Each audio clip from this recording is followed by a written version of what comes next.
Rav Nosson in Likutei Halachot, if you want the address, it's Chalukat Shutafin Halacha Hey, in the last section of Likutei Halachot, Choshen Mishpat, volume number 7, if you have access to that.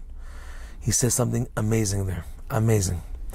He explains the concept of why, when the Holy Temple was destroyed, the Beit HaMikdash was destroyed, we're talking about obviously specifically the first temple. Yirmiyahu the prophet, he writes in the book Lamentations, Echa, it says, Tavu sha'areya, that the gates of the Holy Temple sunk into the earth. When the enemies, Nebuchadnezzar and the Babylonian army came to destroy the temple, the gates of the Holy Temple were not touched, they were untouched. The walls and other things, other parts of the temple were burnt and destroyed.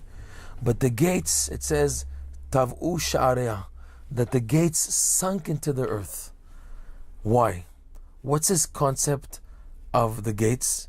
And what's this concept of the gates sinking into the earth? So Rav Nosson explains that the sha'arim are an expression, the gates of a verse. There's a verse says, Ohev Hashem sha'arei Tzion mikol mishkenot Yaakov.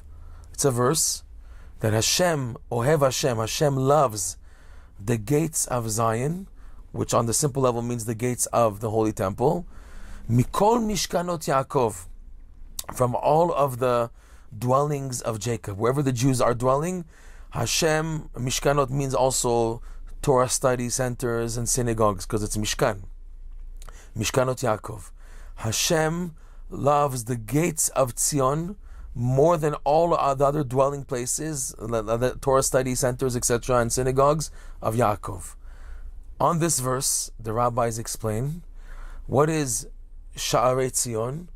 Ohev Hashem Sha'arim HaMetzuyanim Bahalacha Mikol Mishkanot Yaakov. Hashem loves the Sha'arim, the gates of halacha, in other words, of Torah study. In other words, Torah study. Sha'arim HaMetzuyanim, clarified Torah law. Hashem loves the Sha'arim HaMetzuyanim halacha, gates, in other words, Torah books which serve as gateways to the wisdom of Hashem, which come to teach the pathway, halacha, Torah law, which translates as walking. Because basically Torah law is not just a whole book of laws like in the government and in a country of laws and everything, but it's a pathway, halacha, that you walk with in order to follow the pathway of coming close to Hashem. So Hashem loves the Sha'arim HaMetzuyanim. The word Tzion is like Mitzuyan. The gates which are pointed out, which stick out in teaching the Jewish people halacha, Torah law, or by extension, the guidelines of pathways of serving Hashem from all the dwelling places of the Jewish people. And as extension to this, another teaching from the rabbis in the Gemara, that from the time that the temple was destroyed, Ein lakadosh baruch hu ela dalet amot shel halacha. Since the temple was destroyed, what do we have in the meantime to keep us and sustain us?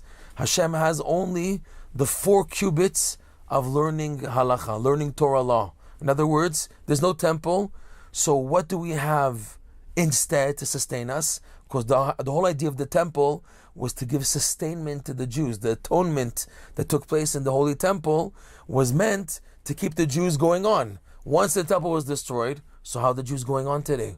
So Torah study is what keeps the Jewish people going. And that's the Gemara's teaching, right? Hashem only has the 4 cubits of Torah study.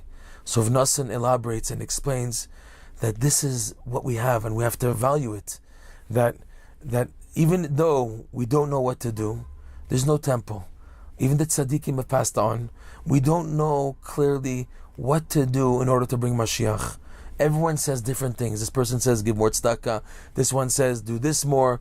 Everyone has ideas and giving you multifaceted ideas of presentations of what's going to bring Mashiach. It's true everything. But when you say everything, it's overwhelming. Give me one thing which is all inclusive of everything else that will help fasten to bring the Mashiach and also sustain me until the 3rd temple is finally built, to give me sustenance and guidance and direction and rectification in the meantime.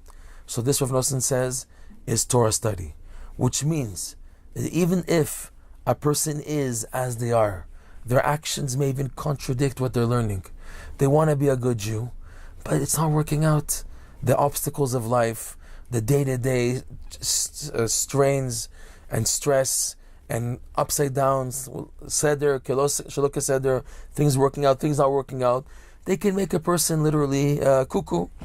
So what's needed is something which gives me firm foundation and energy and strength to recharge and to keep on going, and also to make things move in life.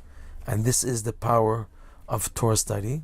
And Rav Nosson extends specifically the Torah teachings which have been enlightened and revealed by the Tzaddikim of every generation.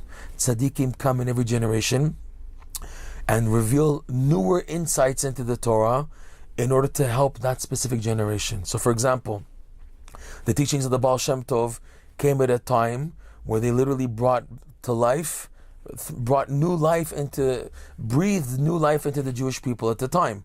If those teachings would have come 100 years earlier or 200 years earlier, they may not have had the same effect, because the generation wasn't yet ready to receive those teachings at the time. 200 years later, the time of the Baal Shem Tov, it would work. That's how it is in every generation. There are tzaddikim in every generation revealing Torah teachings for that generation, and you'll see as the difficulty of life, right, and matching the Torah study until that point, there's something missing. So we need the halachot left behind by the tzaddikim of every generation in order to revitalize me and give me and activate for me the rectifications of the Holy Temple. This is our key for survival, and it's true, the traditional Torah study plus the enhanced insights of the Torah study given to us by the tzaddikim of every generation, and specifically the present generation.